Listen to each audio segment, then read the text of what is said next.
স্মিতা শাস্ত্রী। আমি আজকে চলে এসেছি টরেস মানে বৃষ রাশির মে মান্থে 2025 এর একটা প্রেডিকশন নিয়ে, যেখানে সবটাই একটু একটু করে কভার করব। ফার্স্টেই বলি হেলথ ওয়াইজ আমি বলবো যে বৃষ রাশির মহিলাদের নিজেদের হেলথ নিয়ে বিশেষ করে ধ্যান দেওয়া উচিত।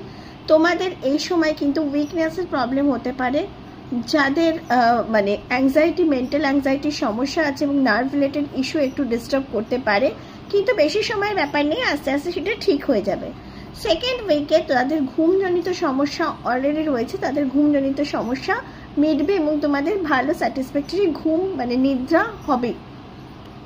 থার্ড থিং, তোমাদের এই উইকনেস এবং অ্যাংজাইটি লেভেলটা মানে কম করার জন্য তোমাদের দিনের মধ্যে কিছু ফুড হ্যাবিটস চেঞ্জ করতে হবে এবং কিছু কিছু টরেস পিপলদের এই সময় প্যানক্রিয়াস এবং স্টমাক রিলেটেড ইস্যু আসতে পারে।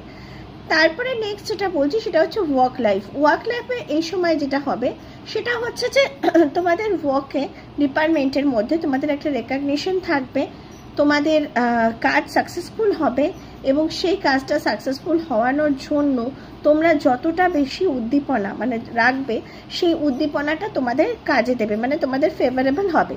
কিন্তু যদি বিজনেসের ক্ষেত্রে বলি বা সেলফ এমপ্লয়মেন্টের ক্ষেত্রে বলি, সেক্ষেত্রে তোমাদের একটু সজাগ বেশি থাকতে হবে। এমনও হতে পারে কিছু অপরচুনিটি তোমাদের সজাগতা মানে তোমাদের অ্যাওয়ারনেস কম থাকার জন্য তোমাদের জীবন থেকে কিছু অপরচুনিটি চলে যেতে পারে, তাই জন্য চোখ কানকে খুলে রাখতে হবে। থার্ড থিং হচ্ছে ফ্যামিলি। এই সময় কিন্তু বৃষ রাশির ফ্যামিলিদের সাথে কিন্তু মতানৈক্য হতেই পারে, ডিফারেন্সেস অফ ওপিনিয়ন থাকতেই পারে। সেই কারণে যখন ডিফারেন্সেস অফ ওপিনিয়ন থাকছে, তুমি শান্ত থাকো, তুমি নিজেকে বেশি মানে তোমার টেম্পারমেন্ট লুজ করো না, তুমি সেটাকে শান্তভাবে হ্যান্ডেল করো।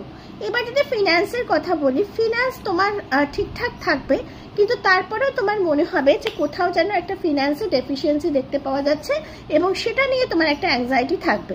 ইনভেস্টমেন্ট এই সময় অবশ্যই করো, কিন্তু বুঝে সুঝে করো, দরকার হলে কনসালটেন্টের সহযোগিতা নাও। এবার আমি বলছি তোমাদের লাভ লাইফ এই সময় একটু স্থগিত হতে পারে। যেভাবে যে দ্রুত গতিতে এগোচ্ছিল সেখানে মনে হবে যেন একটু মানে কিছু কিছু টরেসদের ক্ষেত্রে কিছুটা হলেও সম্পর্কে একটু ডিস্টেন্সেস আসছে। তুমি বা তোমার পার্টনারের কারোর একটা বোঝার কোনো অসুবিধা হতে পারে, কিন্তু আস্তে আস্তে সেটা সর্ট আউট হয়ে যাবে। ম্যারিড লাইফের ক্ষেত্রে তোমাদের কাজটাকে তোমরা এতটাই বেশি প্রায়োরিটি দেবে যে তোমার পার্টনার মানে আইদার হাজব্যান্ড বা অর ওয়াইফ মানে স্পাউসের কাছ থেকে অনেকটা ডিস্টেন্স যাবে এই কর্মক্ষেত্রের জন্য, এবং সেখানেও একটা ডিস্টেন্সেস দেখতে পাওয়া যাবে। স্টুডেন্টসদের ক্ষেত্রে যতটা এনার্জেটিক লেভেলে তোমাদের পড়াশোনা করা উচিত, ততটা এনার্জি বা ততটা এফোর্ট তোমরা না দেওয়ার জন্য অনেক কিছু কিন্তু লস করতে পারো, তাই জন্য পড়াশোনার ব্যাপারে স্পেশাল কেয়ার রেখো। আর ট্যুরস অ্যান্ড ট্রাভেলসের প্ল্যান এখন হবে, সেটা সাকসেসফুলও হবে। সন্তানের ক্ষেত্রে সোর্স ও টাইম ভালো মন্দের মধ্যে মিশ্র। মোটামুটি দেখতে গেলে টরেসদের মে মান্থটা ভালো মন্দ মিশিয়ে খুব একটা খারাপ নয় বলে মনে করা যায়। তো আমি আসছি নেক্সট ভিডিও নিয়ে মিথুন রাশির জন্য। Till then bye bye and good night.